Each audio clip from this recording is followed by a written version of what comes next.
But let's jump right in, man. How was your week? So, have you ever made $10 on one day? $10? I mean, no, it's less. The less has been about like 500, 600. Yeah, I made $10 Monday. Damn. Well, it's you know, this is, it's just, yo, I let's don't know be what's going honest, on. man. Yeah, like I hate to say this, but you know, the restaurant business in January, February is trash, man. It is I think next year, trash. yeah, next year it's just like I think we're gonna have to refocus on what's actually happening. Yeah, Especially at Ember. Ember's like, because it's a fine dining restaurant. yeah. There's only so much people we can service. Grano seems to perform very well. I mean, obviously numbers are lower, but Yeah. we're chugging along. No, man, I had to fire the chef at Grano this last week, man. It was heartbreaking. Oh no. So, yeah, That's man.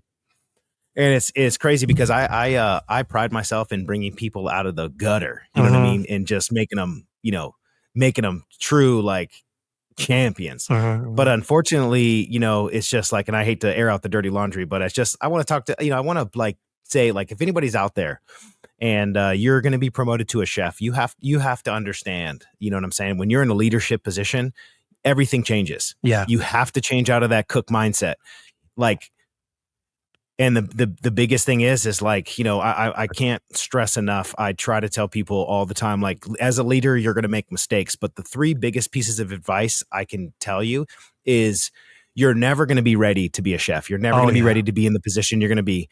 But it's super important that there's only one thing that you can control, and that's your attitude and how you respond to any situation. Correct. And when I think of sous chef, or I think of chef, like running a restaurant, Grano's a little bit different because I want the chef there to be the face of the restaurant. Even though, like, even though it's my restaurant, it's important to me that I promote like within, and I'm like, making sure the chef is getting the credibility he deserves. I mean, just as well as I know, there's so many restaurants out there like where the executive chef or the celebrity chef is like on the website, on the restaurant, blah, blah, blah. But the real motherfuckers back there doing the work. The chef de cuisine, the sous chefs, they're coming up with the menus. And so like, I always hated that being a CDC or a sous chef. And so I think it's really important to me that I like promote the chef that's actually running the restaurant. Yeah. And it just makes me super sad because I put a lot of work into this guy. But the reality is like, it's just unfortunate because he had, like, when it rains, it pours. He had somebody put in a notice, and it was just like, it was detrimental, man. There was an HR nightmare. And this became unfortunately, dog, I try to tell people when you're going down, like when a leader's going down, everybody that hates you, they pull out the knives. Oh, bro. yeah, of course. They like, of course. they dig deep. And then it gets to a point where I can't protect you anymore. You know what I mean? Yeah. And it's just like, it's crazy. Cause like, unfortunately in the restaurant business, you have to make hard decisions. Always. And I can't stress enough, if you're a young cook out there, if you're a young chef, or if you want to be a chef, there are some leadership books that I would highly recommend. One of them is 1 Minute Manager. Like, really focus on working on your leadership skills. Don't think for 1 second that your employees or the people that work for you won't take a stab when they get the opportunity. Yeah. You know what I'm saying? Yeah. And I hate to say it, but it's just like, that's why every time I talk to any of my staff members, like, as a leader, remember this: we work for them. They don't work for you. You work for them. Correct. And it's just, now that is a super gray area. But what I realize is, for me as a leader, some things that I've learned over the years, when I came out of Alinea, man, I was like, dude, I was a ridiculous ego-driven chef that like just thought my shit didn't stink. And, it didn't last that long. Yeah. Chef. And the reality is like, before that, I was in a union environment, but Alinea changed my perception on management and, like, how to drive forward and all that good stuff. But what I realized is, like, your little, your 7 a.m. prep cook Maria, like, she's not going to take that shit. You know what I mean? Like, she just wants to come, do her job, and leave at 3. Yeah. And you have to be okay with that. Not everybody's going to push as hard as you. Correct. And it's funny because I try to tell people, like, you have to learn how to work with other people, whether you like it or not. If you want to be a good leader, you need to learn how to work with people. And, I realized when I was in Spago, Las Vegas, is, all of our sous chefs quit. Yeah. right? Everybody that was working with me quit because Great. I would blaze past them. And it was me and the executive chef, just me and him. I'd open the restaurant, he closed the restaurant. Mhm. And then I realized when we hired 4 new sous chefs, and I learned very quickly, like, I don't want to do their job again. Yeah. You know, I don't want to have to do the inventory, open to close. Like, Mhm. dude, that was a freaking grind. I don't know if you've ever dealt with that before, but it Clopens, takes time to, yeah, awful. bro. Awful. Or cloping, and then you got to open the next morning. Yeah. Like, dude. And then do And inventory it's on like, top and numbers. Yeah. I did it for 7 yeah, years. Never again. Not doing it. I mean, yeah. I do And it it's now. like, I'm lying to you. I'm doing it now because it's my own business. But like back in corporate, I don't want to deal with that. There's other bodies that can do it for you. So yeah, no. yeah. And it's so true. And now there's systems, but like, I think for me, it's now that I'm like more in an ownership role, and it's really hard for me not to just like want to do everything. Yeah, But yeah, what I realized is I need to focus on the things that actually make the numbers tick. You know what I yeah, mean? yeah, yeah. Marketing, You have to social delegate media, more. things like that. Yeah, exactly. And it's like, Mhm. we have some really good leaders in place, but for me as a owner, it completely changes everything, right? Mhm. Like, it's like, now I look differently on everything. And I think the biggest thing that I will say that I've learned, and I completely understand now being in a different seat, is you have to remember wherever you work, they're going to get rid of the manager first, Oh, opposed to the always. employee. Usually. Dog. Usually. HR does not mess around, and usually the salary is the first one to go. You know what I mean? Uh-huh. If there's a discrepancy. And so I urge everybody out there, if you are a up and coming leader, if you are going into a leadership role, or you want to be a sous chef, right? Mhm. You want to be you want to have your own kitchen, a chef de cuisine. Listen, you are going to suffer, right? Like, it doesn't get better. Yeah. You have more responsibility. You don't know what you're doing. Everybody wants to gatekeep, right? Like, I'm an open book. Like, I tell people, Mhm. hey, this is the P&L. This is the menu. Here's my recipes. I don't Yeah. care. Like, for me, it's, hey, I want to help. I want to help the next generation. But yeah, it's just funny, man. Cause like, I just, I reflect on Sundays, and I'm like, man, like, what can I have done better this week? Yeah. Where do I need to focus my time? I Things like mean, that. So we can only try. So I think you saw it on my stories, right? Like I removed eggs again. This is it. It keeps going up. We are Brandon. We are $120 a half case guy. That is literally $1.20 per egg. Okay, we're yeah. not doing it. It's just Yeah. All the no, breakfast shops in New York are struggling right now. They're dude. just, I mean, they're like, Brunch, I know a couple people bakeries. personally. Yeah, Yeah. Yeah. Like, you're paying struggle. $9 for a croissant, whether you like it or not. Correct. It's like So what's the game plan? So explain to the people, what do you do in certain situations like that? See, I think a lot of people don't understand where their food comes from and Mhm. how it works, right? Yeah. And so it's like, for me, it's very easy for me to say, here in Montana, I'm not gonna lie, getting shit from outside of Montana into Montana, it's Uh-huh. been an absolute nightmare. Of Like, course. bro, it's from construction, from UPS, FedEx. Well, FedEx is legit, but Uh-huh. FedEx, like, having the restaurants close on certain days where they don't deliver, then you don't get your package for 3 weeks. Like, Uh-huh. I went from the extreme number one, where being in Silicon Valley, San Francisco, bro, I was getting stuff day of, bro. Yeah, of No course. problem. Of course. Multiple vendors. Like, dude, if I wanted a pack of pens right now, Mhm. I would either have to go to the store. If I ordered them from Amazon, they'd be here in a week and a half, 2 weeks. It wouldn't even, like, That's it's rough. ridiculous, but it makes you be smarter when everything's not at your disposal, right? Correct. Like, and I think it's important to us as chefs to like articulate that, right? Like, good Mhm. example, like, you're buying these eggs, and just be honest with your people. Say, hey, listen, Dude. these eggs, are freaking 120. I cannot support it Yeah. because people don't find value in eggs. It's unfortunate. It's a commodity, Uh-huh. you know? And Or so that's what you're, maybe is a necessity for them. Because like, granted, I just do ramen, right? Maybe for them to yeah, complete the ramen is the egg. So to kind of, I don't want to say offset it, but to combat the rising prices, it my two main popular bowls is called signature tonkotsu, which is the base pork, and then the original miso. Those two will automatically come with an egg. Now that pushes the price up now to $20. It's pricey up there. Currently, my eggs are $3 a pop. Now I'm like, I think we can reduce said consumption again if I just remove the eggs, so base fee of the ramen bowls are 17, will give you the option to add the egg. But I still have to keep it at market price because I'm not gonna. I just cannot fathom to charge you what, $4 now. If it goes up another $10, Yeah. it needs to be at $4. Like truly, it's insane. Yeah. I just as transparent as I can be, I let the people know, do all socials on my email list constantly every week. My face is literally you'll hear it. The local papers just picked me up actually because I was complaining Really. about the eggs. They're like, oh, from the Well, ramen it like guy. let's be It's honest, man. tough. It's kind of ridiculous.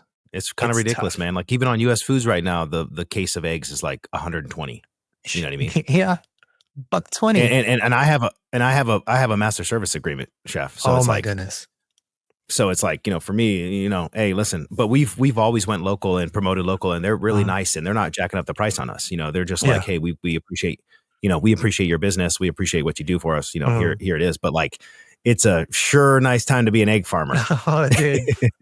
I do want to lock in a farmer. So I have one farmer, but she can only, obviously we're all businesses. We need cases and cases of this. The eggs will only lay, the chickens will only lay certain amounts of eggs per, so they Yeah. can only accommodate maybe 2 restaurants or 3 restaurants. So Yeah. we're all trying to find like the local farmers around us, but obviously it's your luck of the draw. Yeah. So whoever can get it, Yeah. great, good for you.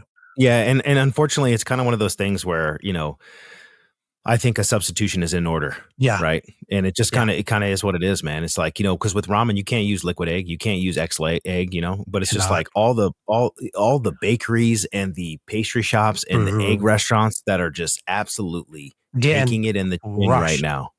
Rushed, bro. Yeah. Cause like the bird flu. So like what people don't understand is like they don't give the chickens antibiotics. Okay. Yeah. They kill them. Okay. They absolutely gas them.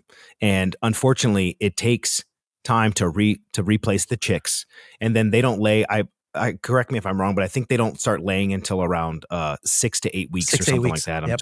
6 to 8 weeks. Isn't it 6 to 8 weeks? Yeah. So it's like we're in this lull right now because people think, oh well, they go to pet food, and no, they fucking kill them. Okay, like it is what it is. It's not like a pig where you can give it antibiotics and get it back onto the path of success. No, when the bird flu hits, boom, those birds are done. If they don't die themselves. Yeah. But to replace that stock, it's absolutely crazy because what people don't realize is you're talking thousands and thousands and thousands of chicken. Hundreds of thousands. Hundreds of thousands. Yeah. Like there's barns out there with, a pole barns that are, 60 by 40 that have, 10,000 plus chickens in there that just sit in a cage and lay eggs.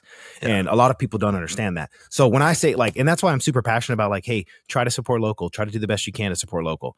Right. And, there's companies out there, wholesale companies that do local food, but it's more expensive. Yeah. And so it's just like, this is the problem. And this is the problem when it comes to restaurants because, we're rolling with a perishable inventory. Yeah. You know what I'm saying? And when the price fluctuates, it's like, you can't just go jack the price up. It's not that easy. Yeah. It pisses everybody off. Like, I'm not going to lie, especially with beef. Like for beef, for me, you would think in Montana, I wouldn't have a problem getting beef. Yeah. Cause right there. It's the opposite. It's the opposite. That's why I'm like, hey, cause there's such good quality beef here, but unfortunately it gets shipped out of the Montana. And, but the wholesale beef, commercial beef, the price fluctuates so much. It's crazy. Yeah. And, for me, it's crazy. It's also crazy because here in Montana, there is 10 cattle for every person. Right. That's a lot of cattle. But they do what's called a cow calf operation. So they have the cows have babies or the heifers have babies, and then they ship them out of state as soon as they're weaned. And what weaned means is as soon as they're off the mom, they ship them right away. They sell them live.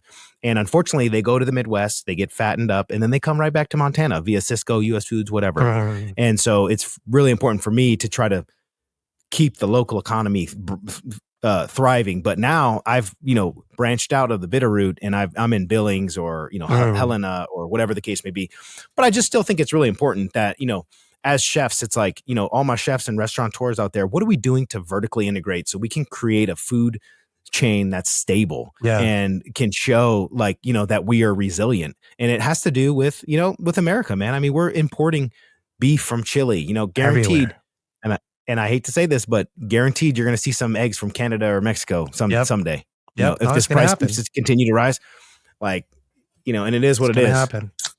So And I hate to say it like that, but back it's to your true. question of, do you think, or are you part necessity for your ramen? Do you need the egg for it to complete?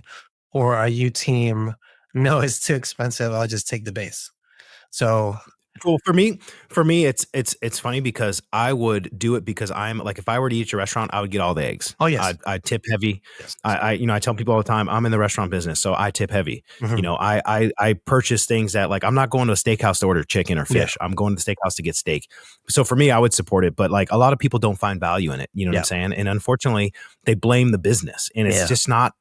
It's not fair. But Yeah. nobody said life was fair. Correct. And so, like, yeah, you're absolutely right. There's some shit. Like, good example, man. I got this Valentine's Day menu coming up that my ex chef wrote, and Mhm. I don't blame him for doing it. I like to give people the opportunity to create your own menus and stuff. Yeah. But dude, it's a death sentence. Oh, He put lamb chops, pork shanks on there, and lobster, bro, for this menu. Guess how much okay. he's charging for this menu? $65, bro. Oh my goodness. Come on, shut the fuck up. Dude, pork shanks, $14 a piece. Yeah. Lobster, $75 a pound. Yeah. Okay. Lamb, $31 a pound. Yeah. Come on, bro. That's not Like, dude, it's not gonna work. You might as well just let everybody eat for free to that night. So Yeah. anyway, so I gotta restructure this menu. And for everybody that doesn't know, we're going up on Valentine's Day. I'm going to restructure this menu. I'm going to use the current inventory, and I'm going to, make it nice. But also, like, I have to call every single guest that made a reservation and has seen this menu. Oh, it's already like it's sold already. Dog, sold already. And so the reality is this is tough. This is tough because, for me, it's like, I know some people are going to be pissed off, but Of course. like, as an owner of this restaurant, it's like, it's not possible, bro. Yeah. Because, like, getting things from out of Montana, like, good example, like Maine lobster, lamb, if it's not local, you're getting the price that is the finished product, the retail price. Pretty much. Like, I'm better off going to the grocery store and to get the fucking lamb. Excuse my lamb. Yeah. So Dude. anyway, I just think it's really important. Chefs, when you're out there making your menus, talk to your vendors. Proteins will get you all the time. It's super important to say, hey, is there another option for this? Right. Yeah. Like, you have a different cut. Like, what's on sale? Yeah. You have a different cut. And like, I'm going to tell you right now, like, it is super important, like, to negotiate and try to get a better deal. Order by the case, don't break the cases. Like, these are all things that it's tough when you're running a small restaurant or you have a small business during the slow time. Like, you have to make ends meet. Yeah. Super important. How cold is it over there in Jersey? What is it now? It is 32 degrees Fahrenheit. Oh, okay. That's not that bad. It's not. That's easy. Dude, it's barely anything. Yeah. Literally, it's like a little snow outside-ish. Like, it's all melted now, pretty much. It's barely anything. Yeah, we got. I was driving, I think it was like 8 something. I was driving home and the snowflakes were like, the like juicy ones. So they're fat. I was like, oh, okay. But I drive a Subaru, so it's fine. But everyone else was kind of like swerving in and out. I was like, stay in one lane, let me go on the other side. Let's face it, a lot of people don't know how to drive in the snow. Oh, I know. They get freaked out. And like here, like my car, I have a little my little red Pontiac, man. I love that car. But it's buried in snow. It ain't moving nowhere, bro. Yeah. The 4x4 Ford F-150 we have, I bought it for Montana, like, on purpose. Like, so it's an off-road Ford F-150 that has like monster tires on it. Not monster, but like you're going up the side of a hill, no problem. Yeah. All season, like, these tires were meant to do work. Well, because you're out there in the country, so it's like it's your pickup truck, pretty much. So you're putting the sticks. I call it the sticks, bro. So, but yeah, go ahead. You're because like I saw your I pulled up the map of your kind of like where the restaurant is. It's literally one town, and it's just farmland around it, pretty much. Essentially, yeah. That we don't. So the closest that we'll get here in Jersey is if you go all the way down south, it looks like you're in farmland down in Jersey because there's all cranberry bogs and corn farms down there. So that's kind of how it feels like. But yeah, no, here where I live in New Jersey, it's like the city. It's like we're all packed in as sardines. Yeah. Yeah, It's and I'll be honest, I kind of miss the luxuries of a city, yeah, things being close by, the convenience of certain things. Like Christina and I, we miss like the restaurants and stuff like of that. But course. like I'll be honest, man, when I went to when I go to another city, or like if I go somewhere, like dude, I kind of miss Montana because it's like chill, it's relaxed, it's Yeah, chill. yeah, But yeah. also, I think what's really important is I'm a little older in life now. So for me, our goal is to split time between Mm, Montana and somewhere else. mm. That's what we're gonna do for sure. My wife can't stomach the cold, man. She gets No. depressed. She gets upset. Yeah, she complains about it all the time. And I get it. It's because she's a Florida baby. She was born Oh and yeah. raised in Florida. We didn't leave Florida until she was 26. She was Oh 26 years wow. old when she left Florida. Yeah. So you can imagine, flip flops all year long, Mm, and Florida's nice, but I would never go back. I would have a vacation house over there, but that's it. Like yeah. yeah, My but my sous chef who so I got rid of my help. Not got rid of him, but he left and he wanted to go to Florida. So I got him a job over there. He's training. oh, I cool. forget which restaurant right now, but they're going for stars. So he's going through the paces now. This is the third restaurant, but not any one of them that has tried for stars. This one he's going through. And he was just like, Uh, I think one of the biggest compliments, I'm going to toot my own horn for like 2 seconds. He goes, I don't think I'd be able to make it if I didn't train under you because this feels like cakewalk to me. Because like the way I just trained him is as if I gave him all the necessary tools and like just enough burn to feel the heat. But then obviously I'll pull him out if it gets too much. But I constantly had him on that level. Like literally just yeah. you're gonna sizzle for the entire time. This way, when you're finally go out to another restaurant, you're like, what are you guys struggling about? It's only Yeah, 200 yeah, covers. exactly. That's a great point, Casey. I think we should talk about that because I think if you're an upcoming chef, and I know I always say this, but like, I'm so passionate about making sure the restaurant business and chefs and Mhm. cooks have a sustainable life, Yeah. like against mental illness and drugs and alcohol and all that.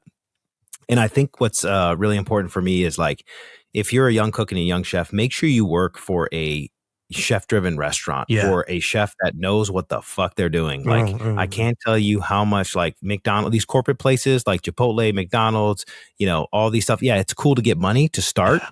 but do yourself a favor, go work under a chef that you can respect and that has that Michelin level or that fine dining level Yeah. experience, because it will really help you, build habits that are good and not Mhm, take too many shortcuts. mhm. And here's the thing, I promote some shortcuts, but like I'll also say, like, there's a right way and a wrong way to do some things. Yeah. And I think what's really important is like, I train everybody. Now, like, I take more time than I used to train people. Like I Mhm. take like, because here's the thing. If you like, just like you said, like now, if this guy were to go work somewhere else, he's good. Yeah. Right. Correct. And He's and blazing. also, yeah, and also the big thing is like, he has the skill set to get him anywhere in this world now. Yeah. You know what I mean? In as far as kitchens and stuff. So yeah, man. That was good. That's good, man. What else we gotta dive into? I mean, we can dive into a couple of things, but I think um, if you are, if you are an up and coming and you need some tips and tricks, definitely don't hesitate to reach out to anyone, like even on the internet. Brandon will literally text you back. I will text you back. A lot of our colleagues too will do that now, more so than if you were to ask us like 15 years ago. We didn't really have phones on the line or such, but Yeah. don't hesitate to reach out. Like we will teach you all this stuff, the tips and tricks. We're not like trying to gatekeep anything. Maybe some, I don't know. I can't speak to for everyone, Yeah. but at least I'm not trying to. But any other comments, let us know, and we'll definitely try to get back to you. Yeah, absolutely. We need to start a little community with this podcast. So leave a message, leave a comment down below. It's super important to us that we build the next generation of young chefs, young cooks, to make this business more sustainable. The barrier to entry is really low, but it's really important they fail just as fast. So Mhm. if you need any advice, hit us down below. We have a plethora of network chefs that we can help and assist with any rapid fire questions. So with that, we close it out. Peace.